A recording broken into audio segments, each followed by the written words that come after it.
Paul William Schumacher and the Art of Naval Gazing. So, what on earth am I talking about?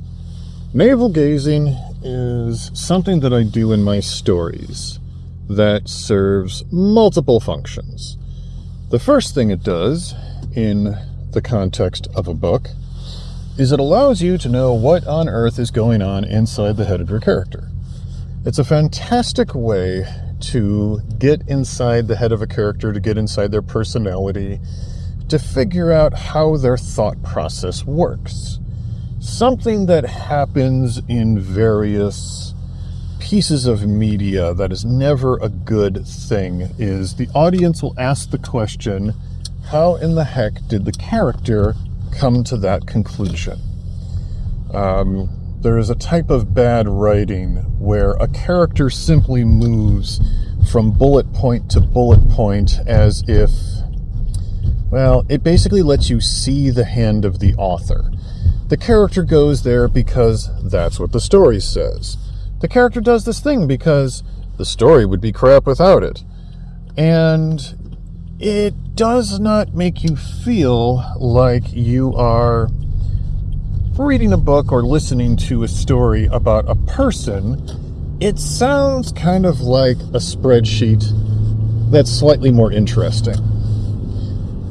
This is also a problem when you get it where you start sentences with a noun or a pronoun. It sounds less like a story and more like a list of activities. He went to the store. He bought some milk. He went and did this. He went and did that. You know, it's just a list. You've got to find a way, if you find yourself in a story situation where you are making a list of things, move the noun or pronoun to another place in the sentence and see what kind of sentences you are forced to write. You may find some more interesting ways of communicating to your audience, which is always a good thing. Variety is the spice of life, after all. Lost my train of thought. But in regards to navel gazing, it's a way for not only for your audience to get to know your character, but it also allows you as the author to have some time to figure out what your character is going to do next. Since I tend to write a lot of my stories as if it was a Dungeons & Dragons adventure, because that's where my story background is from, I will do things where I set up a scenario for the character to go into as opposed to a fully fleshed out story. I'm not always 100% sure what's going to happen to the character in this scenario, but I'm going to allow them to run through it. And in between scenarios, I will have sections where the character sits around pontificating to themselves, what the hell do I do next? This is especially good for when you're building tension and you want to point out that your character is worried about what's going to happen next. I mean, the Dark Lord is going to rise up and smash the whole country into the ground, and what the heck am I supposed to do about it? I'm just this sort of person in this sort of situation. Do I really have what it takes? Well, these people said this, and these people said that, and that makes me think back on this other period of my life. Maybe I could do these things.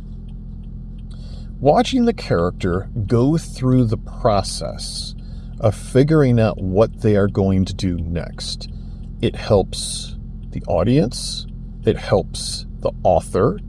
It is a good thing to do. Now, don't go all Tolkien on this. Do not sit there for pages upon pages upon pages pontificating away and losing the thread. You have to be interesting with your word choice. You have to cut back so that you don't go on for pages and pages and pages of just meaningless drivel.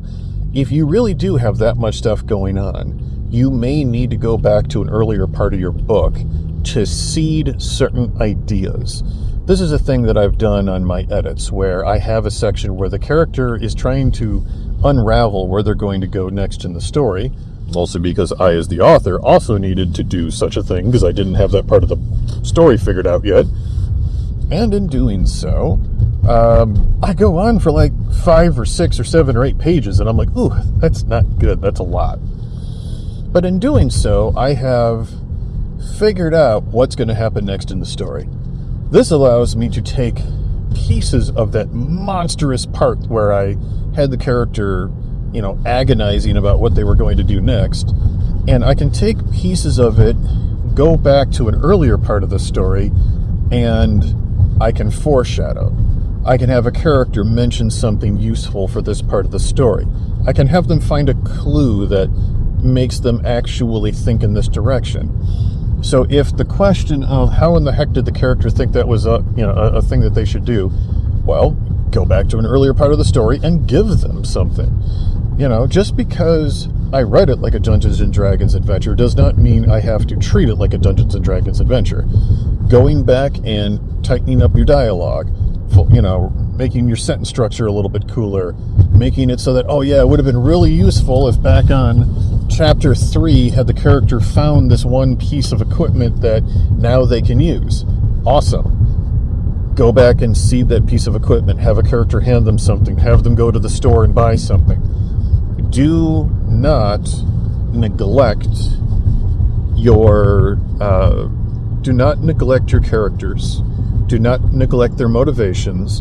And for the love of God, do not neglect your edits. Editing is important.